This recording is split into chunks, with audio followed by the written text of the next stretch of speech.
TV Odisha सदा आपणक पाई आपणक साथी रे आपणक हितरे।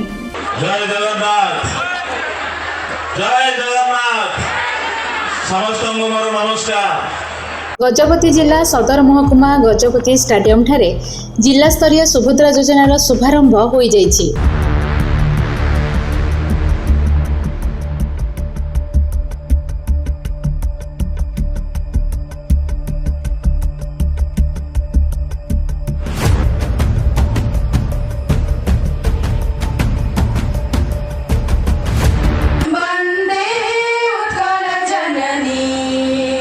वंदे उत्कल जननी चारु भाषमयी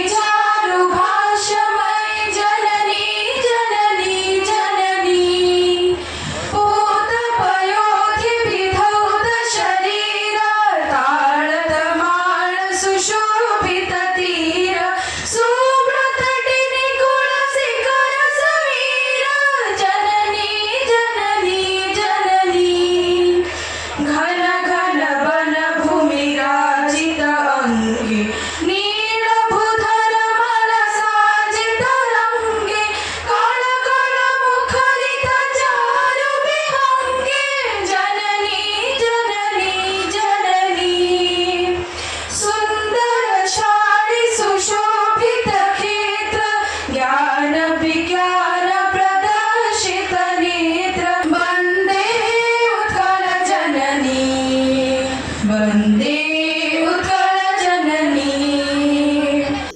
ଏହି କାର୍ଯ୍ୟକ୍ରମରେ ଜିଲ୍ଲାପାଳ ଶ୍ରୀଯୁକ୍ତ ବିଜୟ କୁମାର ଦାସ ଅଧ୍ୟକ୍ଷତାରେ ଅନୁଷ୍ଠିତ କାର୍ଯ୍ୟକ୍ରମରେ ମୁଖ୍ୟ ଅତିଥି ଭାବରେ ଶ୍ରୀଯୁକ୍ତ ଦାଶରଥୀ ଗମାଙ୍ଗ ମାନ୍ୟବର ବିଧାୟକ ମୋହନା ଯୋଗ ଦେଇଥିବା ବେଳେ ସମ୍ମାନିତ ଅତିଥି ଭାବରେ ଡକ୍ଟର ଗୁଣନିଧି ନାୟକ ମୁଖ୍ୟ ଉନ୍ନୟନ ଅଧିକାରୀ ତଥା କାର୍ଯ୍ୟନିର୍ବାହୀ ଅଧିକାରୀ ଜିଲ୍ଲା ପରିଷଦ ଗଜପତି ଉପଜିଲ୍ଲାପାଳ ପାରଳାଖେମୁଣ୍ଡି ଶ୍ରୀ ଅନୁପ ପଣ୍ଡା ଗୋସାଣୀ ଗୋଷ୍ଠୀ ଉନ୍ନୟନ ଅଧିକାରୀ ଶ୍ରୀ ଅଜୟ କୁମାର ପ୍ରଧାନ ପାରଳାଖେମୁଣ୍ଡି ପୌର ପରିଷଦ ନିର୍ବାହୀ ଅଧିକାରୀ ଶ୍ରୀ ଗୌରଚନ୍ଦ୍ର ପଟ୍ଟନାୟକ ଅତିରିକ୍ତ ନିର୍ବାହୀ ଅଧିକାରୀ ଜିଲ୍ଲା ପରିଷଦ ଶ୍ରୀ ପୃଥ୍ୱୀରାଜ ମଣ୍ଡଳ ସ୍ଥାନୀୟ ତହସିଲଦାର ଶ୍ରୀ ନାରାୟଣ ବେହେରା ଜିଲ୍ଲା ସାମାଜିକ ସୁରକ୍ଷା ଅଧିକାରୀ ଶ୍ରୀମତୀ ମନୋରମା ଦେବୀ ପ୍ରମୁଖ ମଞ୍ଚାସୀନ ଥିଲେ। ଏହି କାର୍ଯ୍ୟକ୍ରମରେ ମାନ୍ୟବର ପ୍ରଧାନମନ୍ତ୍ରୀ ଶ୍ରୀଯୁକ୍ତ ନରେନ୍ଦ୍ର ମୋଦିଙ୍କ 74ତମ ଜନ୍ମଦିନ ଅବସରରେ ସୁଭଦ୍ରା ଯୋଜନାର ଶୁଭାରମ୍ଭ କରାଯାଇଥିଲା।